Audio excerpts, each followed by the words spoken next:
안녕하세요. 편안한 IT 리뷰 더신자입니다. 자, 오늘은 아이폰 15 프로 맥스 한 달 사용기 특별 할인도 가져왔으니까 끝까지 시청해주세요. 자, 일단 저는 전작을 아이폰 14 프로를 썼거든요. 그래서 그 크기의 변화로 오는 느낌도 말씀을 드려보고 한 달을 사용하면서 이렇게 사용하면 좋다 라는 것도 내용을 좀 담아보겠습니다. 일단은 첫 번째 액션 버튼, 요즘 제가 어떻게 사용하는가. 제가 일주일 사용기 때는 새로운 메모 작성하는 걸로 사용한다고 말씀을 드렸잖아요. 지금은 완전히 다른 것을 사용 중입니다. 바로 요 단축어를 만들어서 사용하고 있는데요. 이전에도 말씀드렸듯 액션 버튼에서 가장 유용하게 사용될 만한 것은 단축어입니다. 왜냐하면 액션 버튼이 꾹 눌러서 사용하는 거 이거 딱 하나밖에 설정이 안 되기 때문입니다. 뭐 2번 클릭이라든가 3번 클릭이라든가 이런 메뉴 자체가 없어요. 그러니까 우리는 커스텀에 커스텀이 가능한 단축어를 이용해서 여러 가지 기능을 넣어서 사용해야 하는 거죠. 저는 이렇게 꾹 눌렀을 때 저전용 모드, 무음 모드, 세로 고정, 손전 등 음악 찾기, 새로운 메모 이렇게 6가지의 기능을 넣어서 사용하고 있습니다. 꾹 누른 다음에 필요한 기능을 사용하면 되는 거죠. 이거는 제가 더보기란에 단축어 링크 걸어 놓을 테니까요. 사용하고 싶은 분들은 링크 클릭하셔서 바로 사용하시면 됩니다. 여기에 필요한 거 더 넣어서 사용해도 되고 필요 없는 것은 제거해서 사용하면 되겠죠. 이거 하나만으로도 액션 버튼의 활용도가 꽤 올라갑니다. 애플이 뭐 커스텀을 덜 넣어주면 이렇게 사용을 해야겠죠. 여튼 저는 이렇게 액션 버튼을 사용하고 있습니다. 자이로 센서를 이용해서 기울여서 액션 버튼을 사용하는 방법도 있긴 한데 이게 좀 더 간단하면서 여러 기능을 바로 보면서 사용할 수 있다는 점에서 이 방법으로 말씀을 드려봤습니다. 두 번째는 프로맥스의 6.7인치. 저는 아이폰 14 프로 6.1인치의 아이폰을 사용했었어요. 그런데 이번에 프로맥스로 바꿀 수 있게 해준 건 무게의 감소. 전작 대비 19g이 가벼워진 무게와 무게 중심의 변화, 이게 정말 큽니다. 일주일 사용기에도 말씀을 드렸지만 이게 아주 만족스럽습니다. 어떤 느낌이냐면 아이폰 14 프로와 아이폰 14 프로 맥스를 비교했을 때 비슷비슷하게 느껴진다는 주변인도 있었어요. 뭔가 이전 아이폰은 무게가 위로 쏠렸다면 이번 아이폰은 그게 많이 개선되어서 손목이 좀 더 편해졌습니다. 또 당연하겠지만 6.7인치 영상을 볼 때나 게임 플레이 시 시원시원하다는 장점이 있습니다. 또 이번에 베젤이 감소해서 더 그런 면도 있고요. 다만 전작 대비해서 가벼워지긴 했지만 프로맥스 자체는 확실히 큽니다. 저야 뭐 갤럭시 S23 울트라, 갤럭시 Z 폴드 5 이런 큰 폰들을 사용하니까 이미 적응이 되었지만 큰 폰을 사용하지 않았던 분들은 이번에 품액 좋다던데 하고 그냥 넘어오는 것은 추천드리지 않아요. 매장에 가서 실물을 한번 만져보고 결정하시는 걸 추천드립니다. 또 베젤이 감소해서 화면은 더 시원시원해지고 전작처럼 완벽하게 플랫하지 않고 살짝 굴곡이 생겨서 그립감은 좋아졌지만 그만큼 파손에 대한 우려는 좀 더 생기기는 했어요. 물론 대부분 케이스를 씌울 테니까 큰 문제는 아니라고 보지만요. 세 번째, USB-C. 요즘 좀 만족하고 있는 부분인데 이제 여행 가서 애플워치 배터리가 없다? 그럼 애플워치 충전기 그냥 아이폰에 연결해서 충전하는 것도 가능해졌어요. 물론 대부분 충전기에 연결해서 하시긴 하겠지만 이런 게 가능해졌다, 호환이 가능해졌다는 것이 좋기는 한데 뭔가 이게 장점이라고 말하기는 USB-C 탑재가 너무 늦기는 해서 애매하네. 물론 바로 외장하드로 빼내서 파일 옮기는 것도 좋고요. 굳이 라이트닝을 찾지 않아도 된다, 이게 많이 편해졌습니다. 네 번째는 업데이트 후 발열. 아이폰 15가 출시하고 발열 이슈가 있었잖아요. 지금은 애플이 발열을 인정하고 iOS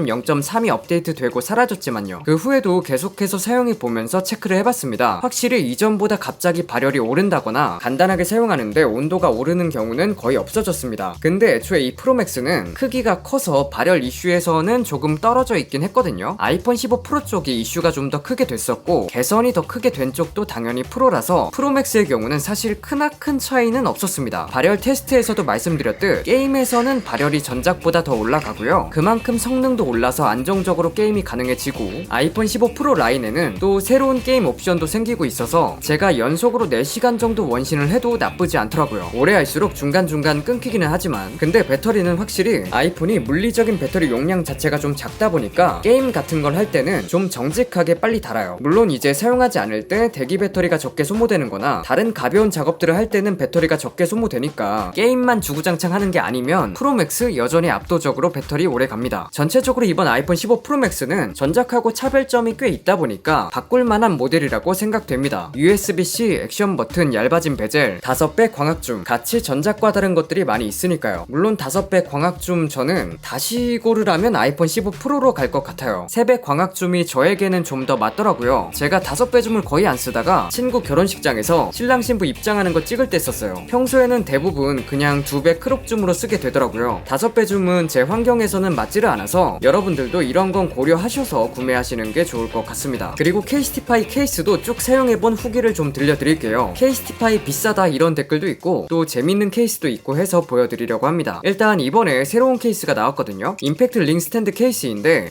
이거 보세요. 이게 열리거든요. 이 케이스티파이 로고가 정말 큰 상징이잖아요. 인스타그램 보면 이 로고가 굉장히 많아요. 거울 셀카 보면 그 정도로 이제 로고만 봐도 잘 아는 그런 건데 이게 열리니까 뭔가 더 특별하고 신기한 느낌이었어요. 근데 그것 말고도 당연히 기능이 있습니다. 이렇게 펼치면 스탠드 기능이 있어요. 뭐 세워두고 인강을 본다거나 아니면 혼밥하면서 영상을 볼 때 그럴 때 사용하면 좋더라고요. 또 세로로 세워서 삼각대 없이 촬영하는 것도 가능합니다. 이게 그리고 견고해요. 닫을 때는 자석으로 찰싹 붙는 형식이고, 그리고 링 스탠드를 자세하게 보니까 좀 센스 있게 만들었다는 생각이 든 게 링 스탠드 안쪽을 보면 직선이 아닙니다. 위에서 봤을 때 우측으로 갈수록 조금씩 얇아져요. 이게 왜 이렇게 만들어졌을까 추측을 좀 해봤는데 일단 열기 편하라고 하지 않았나. 손으로 여는 부분이 케이스에 딱 붙어있지 않고 어느 정도 턱이 있어서 열기 쉽게 되어 있더라고요. 열고 나서 그 안쪽을 보면 좌측에는 얇아진 만큼 케이스 자체에 턱이 좀 튀어나와 있는 것을 알 수 있습니다. 이것 때문에 링 스탠드를 열고 바닥에 뒤집어 놓아도 카메라가 바닥에 닿지 않아요. 혹시라도 카메라가 바닥에 닿을 수도 있으니까 그걸 방지하려고 하지 않았나? 그런 생각이 들었습니다. 디자인은 그대로 예쁘게 가져가고 보호력도 최대 2m 높이에서 기기 보호해주니까 보호력도 좋고 기능도 들어가고 여러모로 좋고 재밌는 케이스입니다. 그리고 케이스티파이 케이스에 대한 궁금한 것들이 있잖아요. 변색에 대한 이야기도 많은데 케이스티파이 하면 임팩트 케이스 많이 구매하시죠. TPU 재질의 경우는 재질 특성상 변색이 오는 거라서 아예 막는 것은 불가능해요. 변색을 늦출 수는 있지만, 그래서 이제 이렇게 테두리가 TPU인 제품의 경우는 변색이 오는데 임팩트 케이스는 프레임 컬러가 보통 블랙이에요. 컬러가 들어간 제품도 있지만 화이트는 아니라서 변색의 티는 거의 나지 않습니다. 예전에는 제가 블랙으로 테두리를 선택하면 좋다고 팁을 알려드렸는데 이제는 그냥 기본이 블랙으로 나오더라고요. 그리고 프린트 퀄리티, 보통 프린트 퀄리티가 낮은 케이스들을 보면 자글자글해서 멀리서 봐야 잘 보이는 경우가 많아요. 근데 케이스티파이 제품은 가까이서 봐도 퀄리티가 좋습니다. 오래 사용해도 쉽게 벗겨지지는 않고요. 물론 매일 들고 다니다 보면 아주 오래 사용했을 때 좀 벗겨질 수 있습니다. 이게 1년 동안 사용했던 아이폰 14 프로 케이스거든요. 근데 괜찮죠? 또 내구성 정말 좋냐, 이거는 더 말하지 않아도 될 정도로 써본 케이스 중에 최상위입니다. 테스트로도 보여드렸지만 충격 흡수 분산을 정말 잘하죠. 우측이 케이스티파이 케이스에 들어가는 에코샥 소재입니다. 뭐 제가 2.5m 높이에서 보호, 104번의 다각도 낙하 실험 통과 이런 것처럼 뭐 여러가지 테스트 결과도 말씀을 드리긴 했는데 사실 그냥 그런 것 생각 안 하고도 보호력은 정말 좋습니다. 아이폰 사용자 커뮤니티로 가서 후기를 봐도 이건 다 동의하실 거예요. 근데 그건 있죠, 무게. 케이스티파이가 보호력이 좋은 만큼 무게도 나간다는 거. 후기를 보면 보호력은 좋다, 근데 무겁다 이런 말이 많거든요. 근데 이번에 케이스티파이 아이폰 15 라인이 전세대 대비 16% 더 얇고 가벼워졌습니다. 그리고 이번에 아이폰 15 프로 라인이 자체 무게도 가벼워져서 시너지가 좀 납니다. 또 가격, 케이스티파이 케이스가 비싸다? 맞아요. 여러분만 그런 게 아니고 저도 그렇게 느낍니다. 제가 정말 예전부터 케이스티파이를 써왔고 많이 구매하고 골드 회원이기는 하지만 가격대 있는 거는 사실이거든요. 다만 제가 주변에 하는 이야기가 하나 있는데 오히려 가격이 싸다? 괜찮다라고 느낄 때도 있어요. 개인적인 생각인데 뭐냐면 콜라보 제품들 구매할 때 그렇게 느낍니다. 제가 직접 구매한 것들을 보면 해리포터 공식 콜라보 제품도 있고